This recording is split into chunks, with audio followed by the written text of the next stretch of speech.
Alrighty, y'all, those are just my Pillsbury crescent rolls.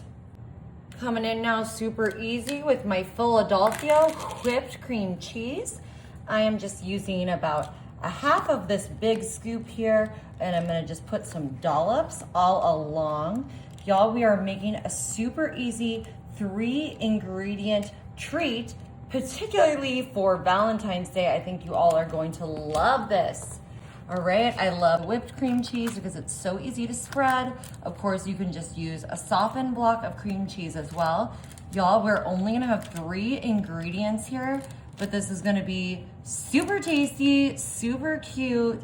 This is a really fun one to do. You can make it, bring it to a party. You can do it with your kids, your grandkids. This is just such an adorable, easy treat for Valentine's Day. Alrighty, I'm using some strawberry preserves. Now you could use cherry or raspberry if you wanted. I'm using strawberry. It's red, it's cute. It's gonna be perfect for this little Valentine's treat. But of course, use, whichever kind of jellies or preserves you would like. It'll still be Valentine's Day-esque.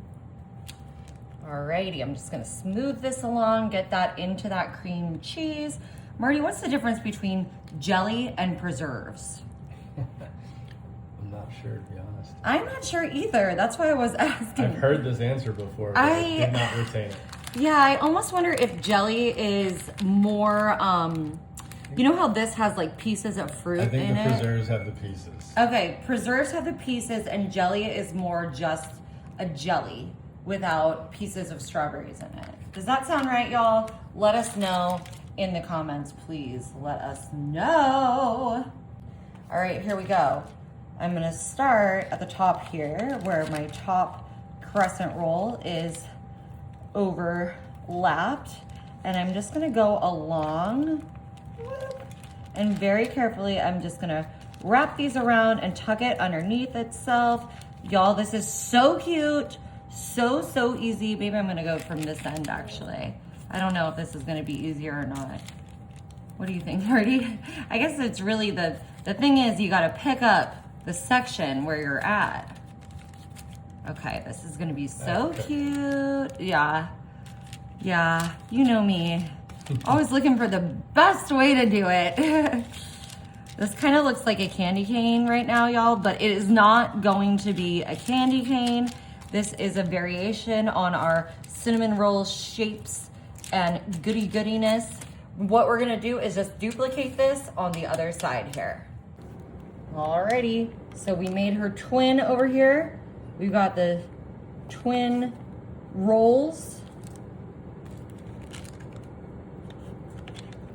Gotta get this end in a little bit here, y'all. It's a little tricky. If you've got a helper to help you with a helping hand, that might be good. Now I'm gonna take the ends of my 2 rolls.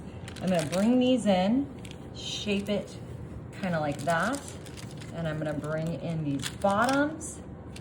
We're just gonna do maybe a little more shaping, but I think that's pretty good. What do you think, Marty? Not too shabby. Not too shabby. Alrighty, we're just gonna brush our crescent roll pieces with some melted butter so they brown up real nicely. But this is such an easy 3-ingredient treat. Perfect, like I said, for Valentine's, for Galentine's Day, bring into a potluck, a bake sale. This is gonna be so fun. You could do this one with the kids. I think they will love it. And it's pretty foolproof, if you know what I mean. Popping this in the oven at 375. We're just gonna bake this for about 15 minutes. Alrighty, y'all. So we just did the taste test on this and everything. Turns out Marty wasn't rolling the camera. He was just so excited to have a piece of this heart. But we drizzled it with, not drizzled it, but just powdered it with a little bit of powdered sugar. And then I gave him this piece. He took a bite and he loved it. Anyway, y'all. I was very excited.